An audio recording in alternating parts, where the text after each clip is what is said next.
외형상으로 볼 때 열왕기상 8장은 아주 엄청난 사건이 기록되어 있는 매우 중요한 곳입니다. 일종의 성전 봉헌식이라고 알려진 장면입니다.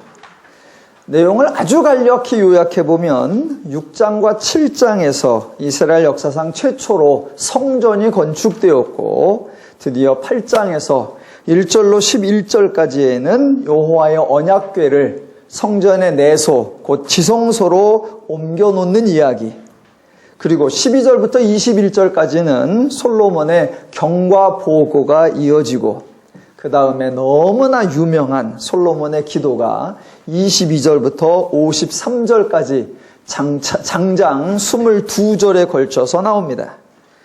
많은 성도님들이 이 기도의 은혜를 받습니다. 그리고 54절로 61절까지에는 솔로몬이 백성을 축복하는 내용이 이어지고, 마지막 하이라이트에는 62절로 65절에서 성전 봉헌식과 연계되어 14일간 절기와 잔치를 행하는 모습이 아주 화려하게 소개되고 있습니다. 열왕기상 8장은 목사님들이 주로 좋아하는 구절이고, 목회하는 기간 동안에 꼭 한 번쯤은 재현해 보고 싶어하는 그러한 장면들입니다. 그러나 엄밀하게 따져보면 성경에서 가장 오해되고 있는 대표적인 장면입니다. 오늘은 성경의 문맥들을 차분히 살펴보면서 눈여겨보지 않았던 사실들을 밝혀서 그동안 우리가 성경이 보여주려는 것을 보고 말하려는 것을 들었는가, 아니면 우리가 보고 싶은 대로 보고 우리가 듣고 싶은 대로 들었는가 한번 점검해 보도록 하겠습니다. 솔로몬에게 있어서 성전과 왕궁의 건축은 서로 분리된 별개의 사건이 아니었습니다. 어차피 건축을 시작한 이유가 자신의 왕권을 대내외적으로 과시하기 위한 작업이었습니다. 열왕기상 6장 38절에 의하면 7년 동안 성전을 지었고, 7장 1절에 의하면 13년 동안 왕궁을 건축하였다고 나오니까 총 20년이 걸렸습니다. 이렇게 20년에 걸쳐 성전과 왕궁이 다 지어진 후에 8장에 성전 봉헌식이 등장하는 겁니다. 다시 말하면 솔로몬이 왕위에 등극한 후에 가장 먼저 자신을 왕으로 세워주신 하나님께 감사하여 왕으로서 취한 최초의 조치로 하나님을 위한 성전을 짓고 성전 봉헌식을 하는 그런 이야기가 아닙니다. 7년에 걸쳐 성전을 완성한 후 너무나 기쁘고 감사하여 온 백성이 하나님을 찬양하며 경배하며 성전 봉헌식을 행한 게 아닙니다. 열왕기상 8장의 이야기는 이미 성전이 지어진 지 13년이 지난 후의 이야기입니다. 즉, 성전 봉헌식은 성전이 지어지자마자 바로 행한 것이 아니라 성전은 다 지어졌음에도 불구하고 왕궁이 지어질 때까지 자그마치 13년이나 기다린 후에 오늘 봉헌식이 등장하는 겁니다. 계산대로라고 하면 성전 봉헌식을 할 때쯤에 이미 성전은 지어진 지 13년 된 낙후된 건물로서 보수가 필요하고 재정비가 필요할 그런 시점입니다. 물론 성경의 기록이 딱 성전만 7년 끝내고 그 다음에 나머지 왕궁만 13년이 걸렸는지, 아니면 두 가지 작업이 일정 기간 중복되어 있는지 자세히는 알 수 없지만 기록된 대로 따져보면 성전이 완성된 후 자그마치 13년 후에 오늘 행사가 벌어지고 있습니다. 솔로몬의 행동을 통해 저와 여러분은 솔로몬의 마음을 우리가 알아챌 수 있습니다. 솔로몬에게 있어서 성전은 그 자체로서 아주 소중하게 여겨진 것이 아니라 왕궁의 일부로서 존재했던 것입니다. 솔로몬이 지은 건물인 성전과 왕궁 중에 왕궁이 훨씬 크고 웅장했기에 대내외적으로 왕권을 과시하기 위해서는 성전만으로서는 매우 미흡하다고 생각한 것입니다. 어차피 왕궁과 성전이 별개의 독립된 건물이 아닙니다. 성전은 이곳에 따로 지어지고 왕궁은 다른 곳에 따로 지어진 것이 아니라 커다란 왕궁의 시설을 짓는 그 프로젝트 내에 한쪽 귀퉁이에 성전이 지어지는 겁니다.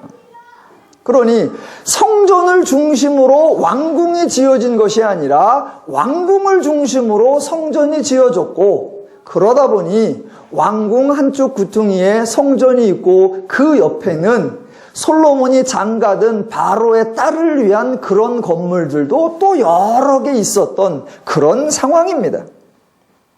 그래서 지금 솔로몬의 생각에 건축의 중심은 성전이 아니라 왕궁이었고, 그러다 보니 당연히 봉헌식은 성전이 지어진 후가 아니라 왕궁이 지어진 후에 시행되었던 것입니다. 그렇게 성전 봉헌식이 진행되는데 오늘 8장 1절로 9절까지에는 여호와의 언약궤가 성전으로 옮겨지는 장면이 소개되고 있습니다. 아마도 사람들은 1절로부터 9절까지의 이야기를 쭉 읽으면서 하나의 영화처럼 언약궤가 봄우도 당당히 자기의 자리를 잡아가는 것처럼 상상하면서 읽어나갈 것입니다. 그러나 성경의 강조점은 언약궤가 지성소에 들어갔다는 내용이 아니라 11절입니다. 11절, 제사장이 그 구름으로 말미암아 능히 서서 섬기지 못하였으니 이는 여호와의 영광이 여호와의 성전에 가득함이었더라 입니다. 11절이 가장 중요한 이유는 사람이든 사건이든 장소이든 모든 것의 가치를 결정하는 것이 바로 여호와임을 선언하기 때문입니다.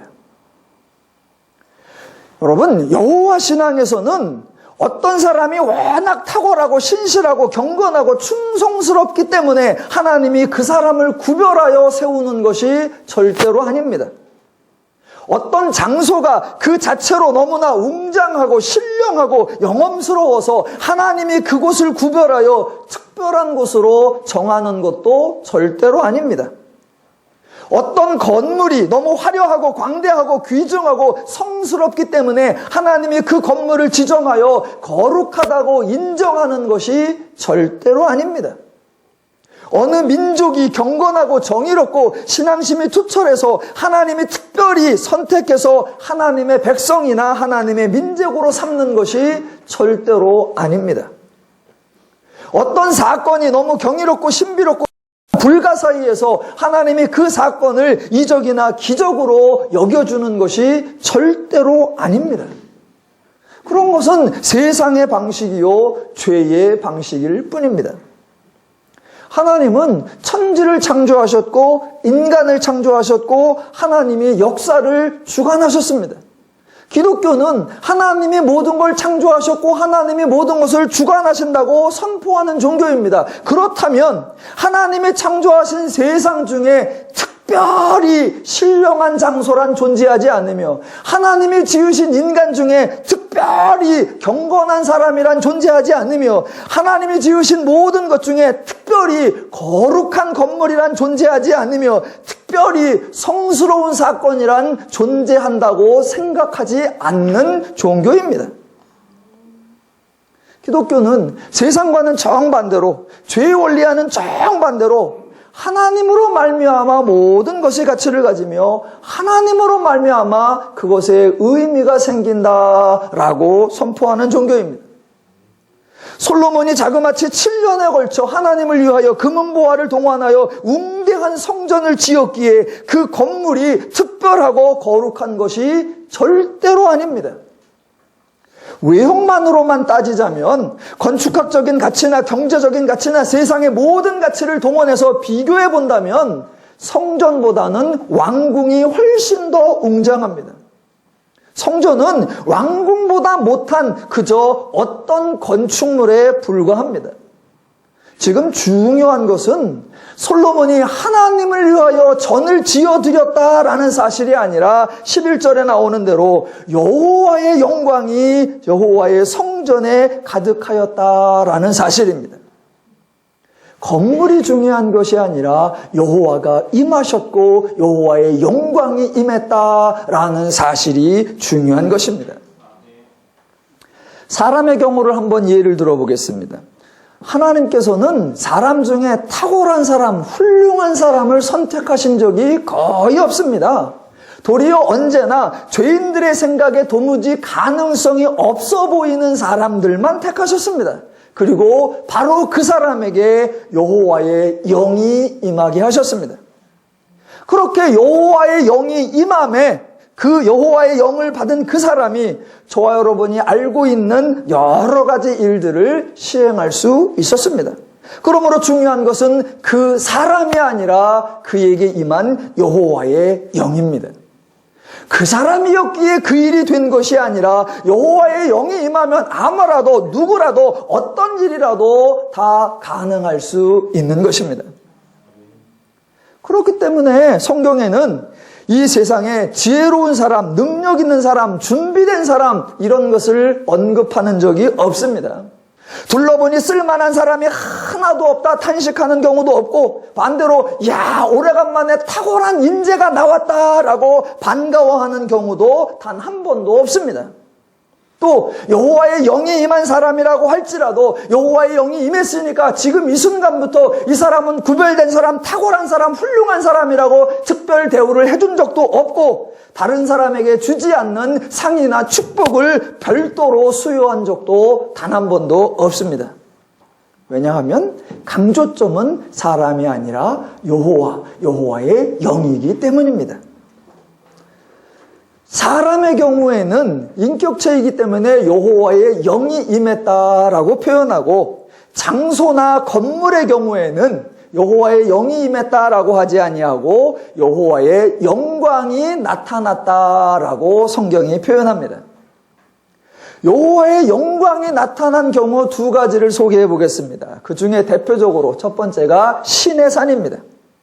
출애굽한 백성이 시내산에 도착한 후에 출애굽기 24장 16절에 의하면 여호와의 영광이 시내산 위에 머무르고 17절 산 위에 여호와의 영광이 이스라엘 자손의 눈에 맹렬한 불같이 보였고입니다.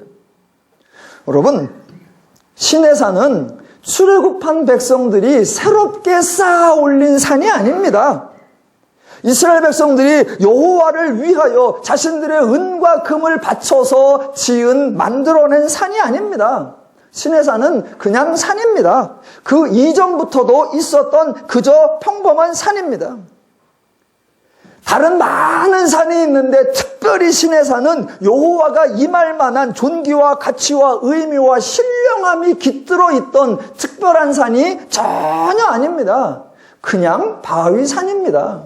그런데 그곳에 여호와의 영광이 임했습니다. 그렇게 여호와의 영광이 임하자 그 산을 여호와의 산이다 또는 하나님의 임재한 산이다 라고 부르는 겁니다. 그리고 또 여호와의 영광이 떠나면 그 산은 그냥 또 시내산입니다. 한번 여호와의 영광이 임했다고 해서 영원한 것이 아니고 여호와의 영광이 임한 산이니 그 순간부터 이 산은 다른 산과 구별되어 특별한 대접을 받는 것이 전혀 아닙니다. 산은 처음도 산이고 중간도 산이고 나중도 산입니다. 중요한 것은 어느 산이냐가 아니라 여호와의 영광이 임한다. 즉 여호와가 중요한 것입니다. 제가 너무나 당연한 말을 하고 있다라고 생각하시는 분은 이스라엘이 지은 성막도 당연하게 생각하셔야 되고 성전도 당연하게 생각하셔야 합니다. 여호와의 영광이 임하는 사건 첫 번째 시내산이었고 두 번째가 성막입니다. 여러분, 성막도 전혀 특별한 것이 아닙니다. 이스라엘은 성막을 지을 생각도 계획도 전혀 없었습니다. 그런데 하나님께서 나타나셔서 성막을 지으라고 하시자 하나님의 말씀에 근거하여 성막을 지은 후에도 그 성막 자체로는 어디에도 내놓을 만한 자랑거리가 되지 못했습니다. 규모나 재료의 측면에서 애굽의 만신전과 비교하면 아예 비교 자체가 안 됩니다. 택도 없습니다.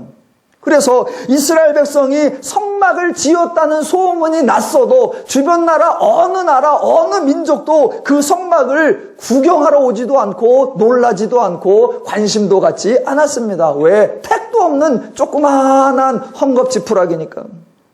그런데 출애굽기 40장 34절에 의하면 구름이 회막에 덮이고 여호와의 영광이 성막에 충만함에 35절 여호와의 영광이 성막에 충만함이며 라고 나옵니다. 보잘것없는 헝겊 쪼가리가 여호와의 영광이 임함으로 가치가 생기고 의미가 부여되는 겁니다. 그러니까 중요한 것은 성막이 아니라 여호와의 임재입니다. 더 나아가 한번 여호와의 영광이 임했다고 그 순간부터 성막은 특별한 대접을 받은 것이 아닙니다. 실제로 이스라엘 백성은 성막을 소중하게 다루지 않았고 심지어는 성경도 성막을 그렇게 중요하게 다루지 않습니다. 그래서 출애굽기 40장에는 그 성막에 여호와의 영광이 임했다라고 나오는데 그 다음부터는 성막에 대한 언급이 거의 없습니다. 이스라엘이 가나안에 입성한 그 후에는 성막이 어디에 놓였었는지, 성막이 어디로 옮겨졌는지, 성막이 어떻게 관리되고 있는지 전혀 언급되지 않고 그저 불쑥불쑥 성막에서 사람들이 있더라, 성막에서 제사를 드렸다 한두 번 나올 뿐이고, 열왕기상 1장에서도 아도니아가 도망갈 때 성막으로 갔다라고 한두 번 느닷없이 등장할 뿐입니다. 그런데 더 놀라운 것은 하나님이 지으라고 하셨고 하나님이 여호와의 영광으로 임하기도 하셨던 그 성막에 대하여 하나님 자체도 거의 언급하지 않으신다는 겁니다. 이스라엘 백성이 성막을 소홀히 다루는 것에 대해 책망하지 않으셨습니다. 하나님이라도 늘 성막을 찾아 그 존귀함을 유지하고 백성들에게 칭송을 받으려는 어떠한 행동도 취하신 적이 없습니다. 하나님은 성막이 모욕을 당했다고, 내 이름으로 지어지고 나를 위하여 지어진 성막이 왜 이렇게 천시받고 있냐고 따진 적도 없습니다. 하나님은 성막에 거하는데 다윗이 백향로 궁에 살고 있으니까 하나님이 다윗을 쫓아가서 예의도 없는 것아, 이 싸가지 없는 것아, 너하고 나하고 급이 비교가 되냐, 너는 왜 나보다 더 좋은 집에 사냐 책망한 적도 단 한 번도 없습니다. 왜요? 어차피 신의 산이 거룩한 산이 아니었고 어차피 성막이 거룩한 장소나 신령한 물건이 아니었기 때문입니다. 성막 자체가 전혀 중요하지 않고 언약궤 자체가 전혀 중요하지 않고 하나님의 임재, 하나님의 영광, 바로 그 하나님이 중요한 것입니다. 신의 산을 대하는 태도를 여러분이 동의하신다면, 성막을 대하는 태도를 여러분이 동의하신다면 성전에도 동일한 태도를 여러분이 견지하셔야 합니다. 하나님의 뜻과는 무관하게 어떤 건물이 지어졌습니다. 사람들이 그 건물을 하나님을 위해 짓는다고 해서 그 건물이 존귀해지는 것이 아닙니다. 사람들이 그 건물의 이름을 성전이라고 부른다고 해서 그 건물이 소중해지는 것이 아닙니다. 사람들이 그 건물에서 예물을 드리고 제사를 드린다고 해서 그 건물이 신령해지는 것이 아닙니다. 건물은 처음이나 나중이나 건물일 뿐입니다. 그 건물에 여호와의 영광이 임했습니다. 중요한 것은 건물이 아니라 여호와의 영광입니다.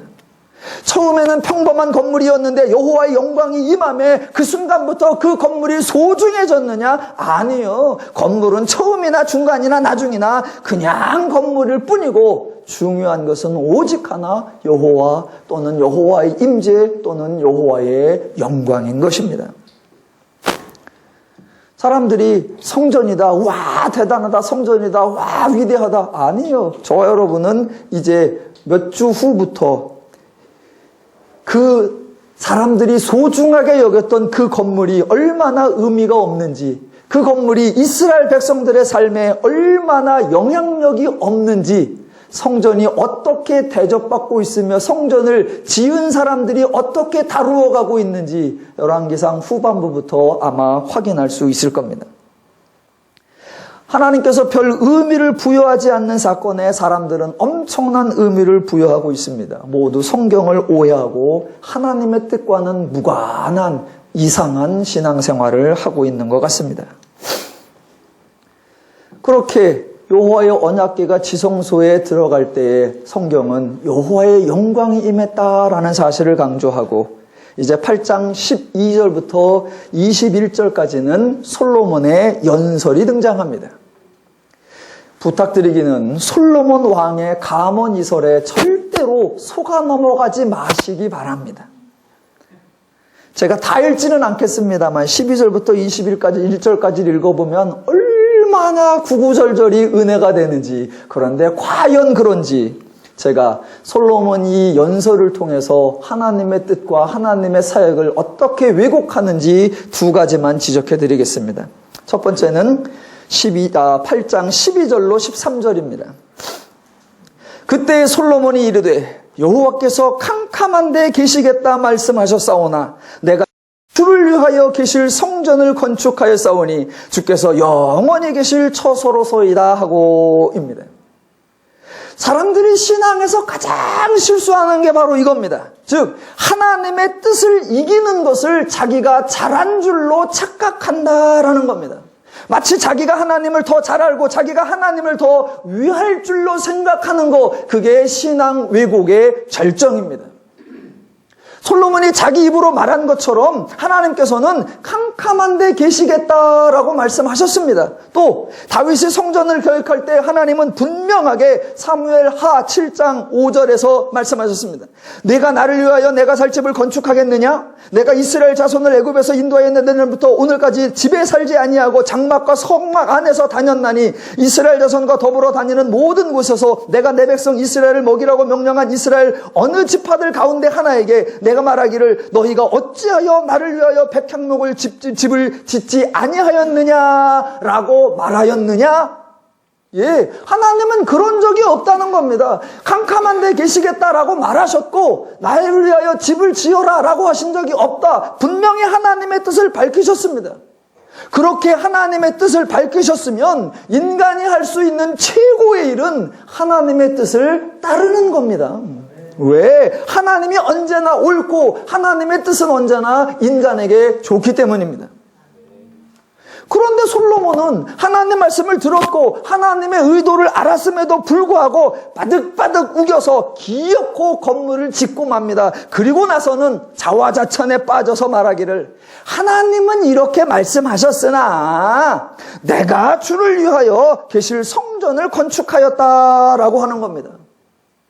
자기가 하나님의 뜻과 다르게 행동했고 자기가 하나님의 뜻을 꺾었고 자기가 하나님의 뜻과 다른 일을 했는데 그것이 하나님을 위한 일이었다라고 항변하다니, 세상에 이런 억지가 어디 있습니까? 그런데 재미난 것은 사람이 이렇게 하나님에 대하여 억지를 부리면 하나님이 어떻게 하십니까? 예, 하나님은 그냥 져주시고 하나님은 그냥 받아주십니다. 이러한 하나님의 행동을 울며 겨자 먹기라고 합니다. 그 울며 겨자 먹기의 원조가 하나님이세요. 하나님하고 죄인하고 싸우면 누가 이기느냐? 예, 무조건 죄인이 이깁니다. 왜? 하나님이 져주시기 때문에.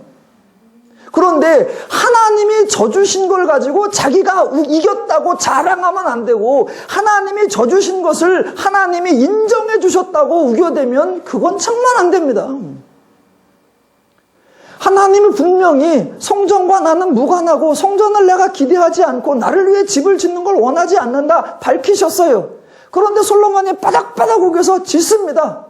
그러니까 져놓으니까 또 어찌게 해요? 하나님께서 여호와의 영광이 임해요. 그랬더니 하는 말, 거 봐라. 일단 져놓으니까 하나님의 영광이 임했지 않느냐? 하나님의 영광이 임했다는 것은 바로 하나님이 인정하시는 거고 하나님이 칭찬하시는 거다 라고 어거지를 쓰면 안 된단 말입니다. 안 된단 말입니다. 네가 하도 나대길래, 네가 하도 우겨대길래 그냥 받아준 거를 마치 자기를 정당화하고 자기가 옳은 것처럼, 아니요. 어쨌거나 솔로몬이 지은 성전에 여호와의 영광이 임했으니 여호와께서도 나중에는 솔로몬의 성전을 받으신 거라고 주장해서는 안 됩니다. 솔로몬을 강조하거나 솔로몬의 건축 사역을 강조할 것이 아니라, 하나님이 져주시고 하나님이 받아주실 정도로 인간을 사랑하시고 인간을 긍휼히 여기신구나, 그 하나님을 강조해야 하는 줄로 믿습니다. 그래서 신앙의 왜곡, 솔로몬의 연설에 나타나는 신앙의 왜곡 첫 번째, 하나님의 뜻을 어긴 것을 마치 자기가 하나님을 위해 준 것처럼 자랑하는 거고, 두 번째가 15절부터 16절까지입니다. 15절 맨 끝에 이르시기를 하나님이 이렇게 말했다고 솔로몬이 하는 겁니다. 내가 내 백성 이스라엘을 애굽에서 인도하여 낸 날부터 내 이름을 둘 만한 집을 건축하기 위하여 이스라엘 모든 지파 가운데에서 아무 성읍도 택하지 아니하고 다만 다윗을 택하여 내 백성 이스라엘을 다스리게 하였노라 하신지라. 이게 무슨 왜곡이냐면 솔로몬이 하나님 말씀을 인용하여 자기를 정당화시키고 있는 바로 그 왜곡입니다. 솔로몬은 왕의 계승 서열에서 아도니아보다 늦었습니다. 그런데 다윗의 지극히 인간적인 기준의 선택으로 말미암아 왕이 되었습니다. 그렇게 왕이 되면서 최초로 취한 조치가 제사장과 군대 장관 등 정적을 제거하는 일이었고, 이번에는 왕궁보다 작은 성전을 건축해놓고 그 성전을 봉헌하면서 여호와의 말씀을 통해 자기의 왕권을 정당화하는 왜곡입니다. 이런 거 죄인들이 하나님의 말씀과 사역을 왜곡하는 가장 전형적인 수법입니다. 특별히 하나님이 자신만을 선택해서, 특별히 하나님이 자신에게 은혜 주어서, 특별히 하나님이 자신을 소중하게 대해주셨다라는 주장입니다. 물론 성경에 하나님이 사람을 택한 적이 있고, 하나님이 장소를 택한 적이 있고, 하나님이 사건을 택한 적이 있습니다. 그러나 하나님의 선택, 하나님의 사역은 지금 솔로몬이 주장하는 내용과는 전혀 의미가 다릅니다. 만약 여러분께서 솔로몬의 주장이 맞잖아요. 하나님께서 다윗을 특별히 택해서 왕조를 이어가게 하시고 그 다윗의 아들 솔로몬을 특별히 택해서 이스라엘의 다스릴 자로 세우겠다고 하신 거 맞잖아요 라고 동의하신다면 여러분은 오늘날 유대인들의 모든 주장에도 동의하셔야 합니다. 그래서 하나님은 단지 이스라엘만의 하나님이라는 사실에도 동의하셔야 하고, 그래서 하나님은 여러분의 하나님이 아니라는 사실에도 동의하셔야 합니다. 동의하시겠습니까? 그런데 유대교의 주장에는 여러분이 결사반대를 하시면서 유대교가 주장하는 이 다윗의 논리, 솔로몬의 논리에는 다 맞다고 하십니다. 자신이 뭘 아는지 뭘 모르는지, 내가 어디에 동의하고 있는지를 구분하지 못하는 겁니다. 저와 여러분은 불과 3장 뒤에 이제 열왕기상 11장에서 하나님께서 다윗의 가문이 아니고 다윗의 아들도 아니고 다윗의 손자도 아닌 전혀 다른 사람을 이스라엘의 왕으로 세우시는 장면을 만나보시면서 제 말이 맞다는 걸 확인하실 수 있을 겁니다. 3주 후에 뵙겠습니다. 그러니까 성경에 기록되어 있다고 솔로몬의 말에 무조건 은혜 받으시면 안 되고 하나님 말씀의 의미를 바르게 분별하셔야 합니다. 자, 솔로몬의 연설이 끝나고 이제 22절부터 솔로몬의 기도입니다. 솔로몬의 기도를 점검해야 할 시간인데 또다시 부탁드립니다. 솔로몬의 감언이설 같은 기도에 속아 넘어가지 마시기 바랍니다. 솔로몬의 기도를 들으시면서 솔로몬의 강조점이 어디에 있는가를 잘 분별하시고 그 솔로몬의 강조점이 과연 여호와께서 말씀하신 것과 같은가 다른가를 분별하셔야 합니다. 만약 솔로몬의 기도가 여호와의 말씀과 같다면 솔로몬은 바른 기도를 한 것이고, 만약 솔로몬의 기도가 여호와의 말씀과 다르다면 솔로몬은 어리석은 기도, 쓸데없는 기도, 무익한 기도, 왜곡한 기도를 한 것에 불과하기 때문입니다. 우선 기도의 서문이 8장 27절부터 30절까지입니다. 서문을 잘 들으시고 솔로몬의 강조점이 어디 있는가를 눈치채시기 바랍니다. 27절부터 하나님이 참으로 땅에 거하시리이까 하늘과 하늘들의 하늘이라도 주를 용납하지 못하겠거든 하물며 내가 건축한 이 성전이오리이까. 그러나 내 하나님 여호와여, 주의 종의 기도와 간구를 돌아보시며 이 종이 오늘 주 앞에서 부르짖는과 비는 기도를 들으시옵소서. 주께서 전에 말씀하시기를 내 이름이 거기 있으리라 하신 곳 이 성전을 향하여 주의 눈이 주야로 보시오며 주의 종이 이곳을 향하여 비는 기도를 들으시옵소서. 주의 종과 주의 백성 이스라엘이 이곳을 향하여 기도할 때에 주는 그 간구함을 들으시되 주께서 계신 곳 하늘에서 들으시고 들으시사 사하여 주옵소서입니다. 멋진 기도 같습니까? 예, 여기에도 우선 억지가 등장합니다. 아니 자기 말로 하나님이 참으로 땅에 거하시리이까 하늘과 하늘들의 하늘이라도 주를 용납하지 못하겠나이다 라고 했으면 그렇게 해야죠. 그런데 생각과 말은 그렇게 해놓고 기어코 성전을 짓는 심보는 또 뭡니까? 그렇게 성전을 지어놓더니 자기가 지은 건물이라고 계속해서 중요하다고, 이 성전이 중요하다고, 이곳이 중요하다고, 그래서 이 건물을 바라보고 기도하면 들어주셔야 한다라고 우겨대는 건 또 무슨 망동입니까?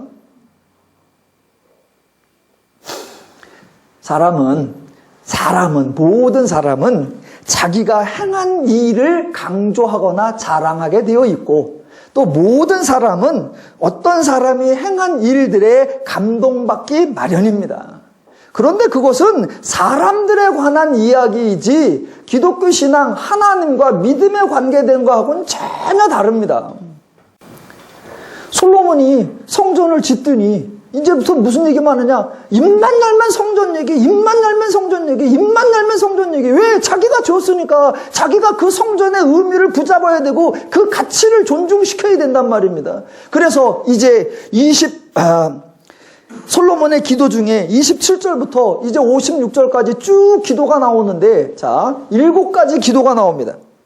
솔로몬의 기도가 7가지 내용인데, 즉 이스라엘이 장차 당할 수 있는 어려운 상황을 7가지로 정리해서 설명하고, 그때 자기를 도와주기를, 이스라엘을 도와주기를 근거를 제시하는 방식이 7번 등장합니다. 그래서 유사한 기도의 패턴이 7번 등장하는데, 제가 지금부터 7가지를 한번 읽어보겠습니다. 그때 여러분은 7번에서 계속해서 반복적으로 솔로몬이 주장하는 것, 솔로몬이 강조하는 것이 뭔지를 알아차리시기 바랍니다. 그러나 제가 분명히 그 순간에는 더 크게 읽을 겁니다. 자, 31절부터 보겠습니다. 7번. 31절 첫 번째. 만일 어떤 사람이 그 이웃에게 범죄함으로 맹세시킴을 받고 그가 와서 이 성전에 있는 주의 제단 앞에서 맹세하거든. 예, 강조점이 이 성전에 있는 주의 제단 앞에서입니다. 두 번째가 33절. 만일 주의 백성 이스라엘이 주께 범죄하여 적국 앞에 패하게 되므로 주께로 돌아와서 주의 이름을 인정하고 이 성전에서 주께 기도하며 간구하거든. 예, 강조점이 이 성전에서와 주께 기도하며 간구하는. 세 번째 35절.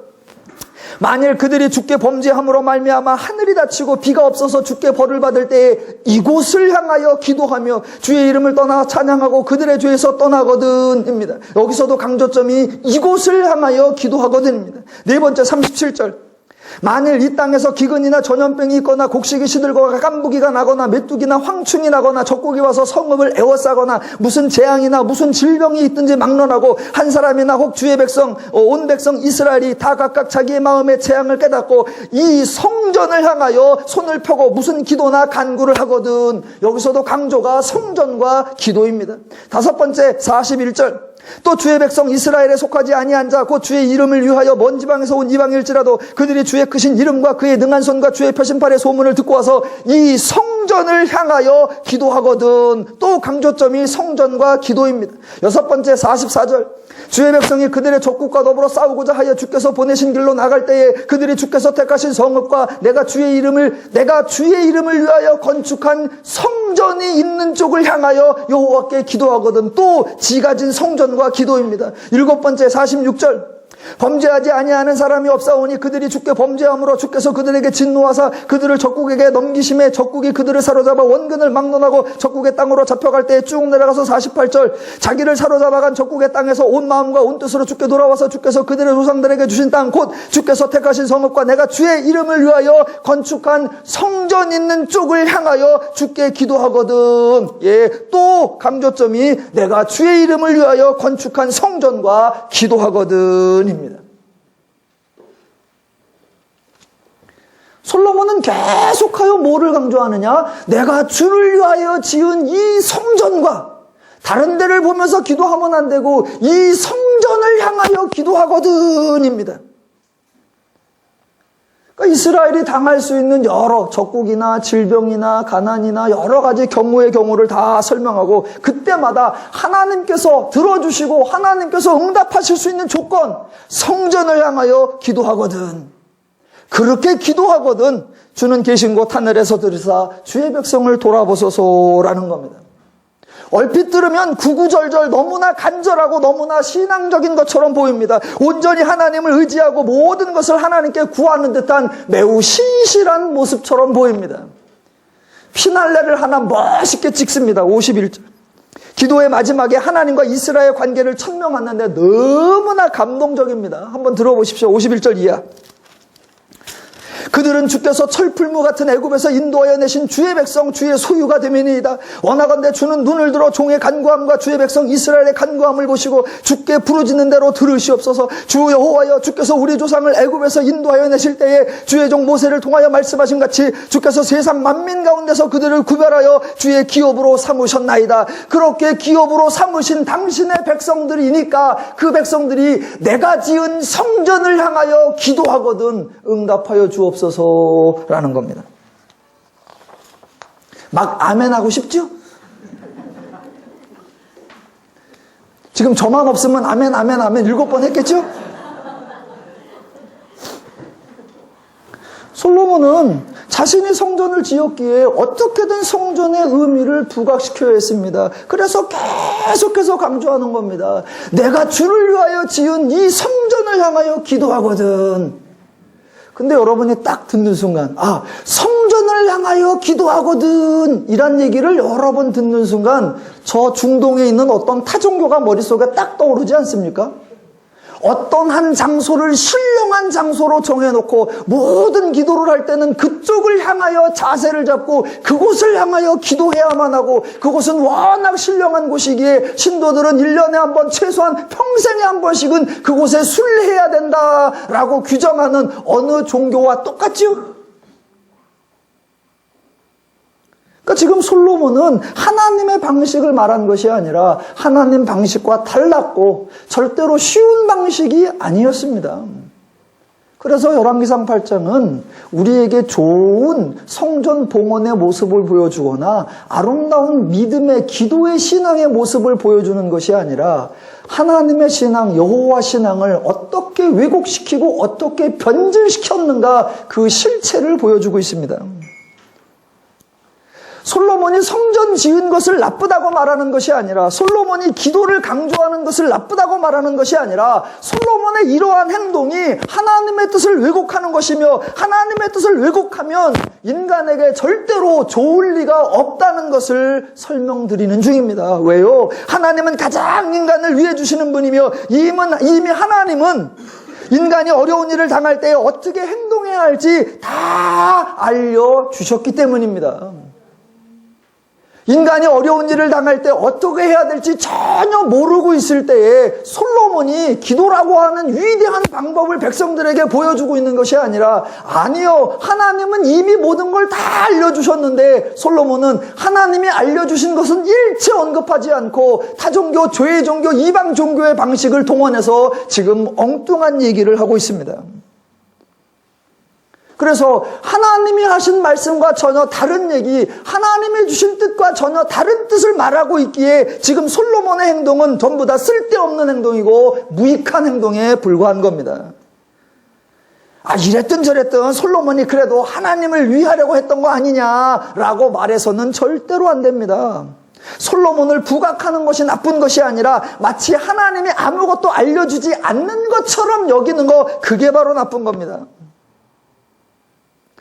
솔로몬의 성전 건축과 솔로몬의 기도는 이미 하나님이 모든 것을 알려주신 것은 온데간데 없고 오직 자기의 업적, 자기의 방식만을 부각시키려고 하는 거기 때문에 결과적으로 온 이스라엘의 백성을, 신앙을 왜곡시키고 변질시키는 거기 때문에 매우 위험한 겁니다. 이미 주신 하나님의 말씀, 이미 주신 하나님의 원리가 가장 좋습니다. 그렇다면 이미 주신 게 뭔가? 솔로몬이 말하기 전에, 솔로몬이 7가지를 나열하면서 그런 위기 상황을 어떻게 극복할지 그 타개 방법을 알려주기 전에 이미 하나님께서 어떻게 이스라엘과 어떻게 인간들에게 알려주셨는지 비교해서 확인해 보겠습니다. 하나님께서는 신명기에 가보면 신명기 28장부터 이렇게 하면 너희가 복을 받고 저렇게 하면 저주받는다라는 경우의 수를 많이 많이 말씀해 주셨습니다. 그 말씀을 다 해주신 후에 신명기 30장 1절에 이렇게 말합니다. 자, 7가지의 경우의 수가 아니라 그걸 통틀어 한 가지로 이렇게 말씀하십니다. 내가 네게 진술한 모든 복과 저주가 네게 임함으로 내가 네 하나님 여호와께로부터 쫓겨간 모든 나라 가운데서 이 일이 마음에서 기억이 나거든입니다. 여기서 말한 모든 저주가 네게 임함으로 요 내용이 솔로몬이 말한 7가지를 포함하는 이스라엘이 위기를 당했을 때를 말하는 겁니다. 그렇게 곤고하고 그렇게 힘든 그렇게 험악한 세월을 당할 때에 타개하는 방식, 그게 2절입니다. 신명기 30장 2절에 이렇게 나옵니다. 너와 네 자손이 네 하나님 여호와께로 돌아와 내가 오늘 네게 명령한 것을 온전히 따라 마음을 다하고 뜻을 다하여 여호와의 말씀을 청종하면 네 하나님 여호와께서 마음을 돌이키시고 너를 긍휼히 여겨서 포로에서 돌아오게 하시되 네 하나님 여호와께서 흩으신 그 모든 백성 중에서 너를 모으시리니 내가 쫓겨간 자들이 하늘가에 있을지라도 네 하나님 여호와께서 거기서 너를 모으실 것이며 거기서부터 너를 이끄실 것이라. 이게 하나님의 말씀입니다. 내가 하나님의 뜻대로 살지 않아 죄의 뜻대로 살아 죄의 결과를 당하고 있을 때에 이 성전을 바라보고 기도하거든이 아니라 여호와가 행하신 말씀, 여호와가 주신 진리, 여호와가 주신 토라, 여호와가 주신 계명과 율례, 그거를 기억하고 그 말씀대로 따라 살아라. 그러면 모든 것이 너에게 회복되고 하나님께서 너를 회복하시리라. 하나님의 진리의 말씀이셨습니다. 하나님께서 출애굽기에서 시내 산에 여호와의 영광으로 임하신 후에 이스라엘 백성들아 너희가 이 시내 산을 향하여 기도하거든 내가 응답하리라. 그렇게 말씀하신 적이 없습니다. 하나님께서 성막을 지으라고 하시고 그 성막에 여호와의 영광으로 임재하신 후에 너희가 이 성막을 바라보고 기도하거든 내가 응답하리라. 그렇게 말씀하신 적도 단 한 번도 없습니다. 하나님은 특정한 장소에서 기도하면 더 잘 응답하실 거라고 말씀하신 적이 없고 더 나아가 하나님은 너희가 기도하면 이라는 수단이나 방법을 제시하신 적도 단 한 번도 없습니다. 창세기부터 여호수아까지 흔히 알려진 토라, 흔히 알려진 율법, 흔히 알려진 규례, 율례, 계명, 말씀 그 하나님의 가르쳐 주신 진리 안에 너희가 기도하면 내가 들어줄게 그런 언급은 단 한 번도 단 한마디도 없습니다. 지금 솔로몬은 이스라엘 백성의 신앙을 위해 성전을 지어놓고 이스라엘 백성을 위해 기도라는 좋은 방식을 제안하고 있는 것이 전혀 아닙니다. 솔로몬은 하나님도 언급하지 않은 이방 종교 방식, 죄인이나 이방인들이 행하는 죄의 종교 방식을 끌어들여 하나님의 말씀을 왜곡하고 변질시키고 있는 것에 불과합니다. 잘 한번 기억을 해보십시오. 창세기부터 여호수아 24장까지 하나님께서 율법이나 토라나 계명이나 법도를 주실 때 하나님께서 예배나 찬양이나 기도나 예물이나 일체의 종교 행위를 강조하신 적이 있나? 아니요. 하나님은 언제나 인간을 위하여 알려주신 하나님의 말씀을 따르라. 하나님의 규례를 지키라. 하나님의 법도를 행하라. 하나님의 뜻대로 살라. 오직 그 말씀뿐이셨습니다. 솔로몬이 성전을 짓겠다고 시작할 때에 하나님께서 나타나셨습니다. 열왕기상 6장 12절에서 지난주에 했던 거, 그때도 솔로몬은 성전 짓겠다고 하는데 하나님은 성전에 대해서 강조하지 않으시고 내가 만일 내 법도를 따르며 내 율례를 행하며 내 모든 계명을 지켜 그대로 행하면 이라고 신명기와 똑같은 말씀을 하셨습니다. 그리고 다음 주에 살펴볼 건데 오늘 성전 봉헌식이 끝납니다. 그러면 다음 주 열왕기상 9장에서 하나님께서 20년 만에 솔로몬에게 다시 나타나셔서 성전 봉헌식이 끝나는 그 타이밍에 와 거창하다, 와 빵빵하다, 나를 위해 주니 이렇게 고마웠구나 단 한마디도 없으시고 이 성전을 위해 기도하겠다니 참 가상하다 한마디도 안 하시고 다시 말씀하시는 것도 너희가 여호와의 말씀을 행하고 내 규례와 법도를 지켜 따르면 이라고 그 말씀만 하십니다. 그러니까 성경은 창세기부터 지금까지 계속해서 인간이 자유와 평화와 안식을 누릴 수 있는 하나님의 진리, 하나님의 계시, 하나님의 말씀을 알려주고 그 하나님의 율례와 규례와 법도와 뜻을 따라 살아라. 그것이 너에게 가장 중요하고 그 이상이 필요하지 않다라고 선언하셨습니다.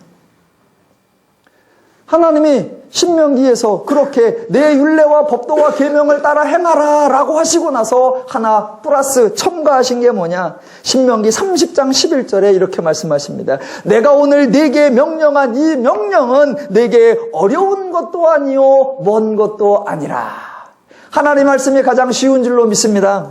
하나님 말씀이 가장 좋은 줄로 믿습니다. 하나님 말씀이 가장 옳은 줄로 믿습니다. 세상의 원리, 죄의 종교, 인간의 사고방식은 자신이 행한 것을 자랑하는 겁니다. 그러나 여호와 신앙은 하나님이 행하신 것을 알고 그 하나님이 행하신 것을 감사함으로 누리는 것인 줄로 믿습니다. 하나님을 위해 무엇을 할까 고민하지 마시고 하나님이 나를 위해 해놓으신 일 때문에 즐겁고 신나고 행복한 삶을 누려가시기를 주님의 이름으로 축원합니다.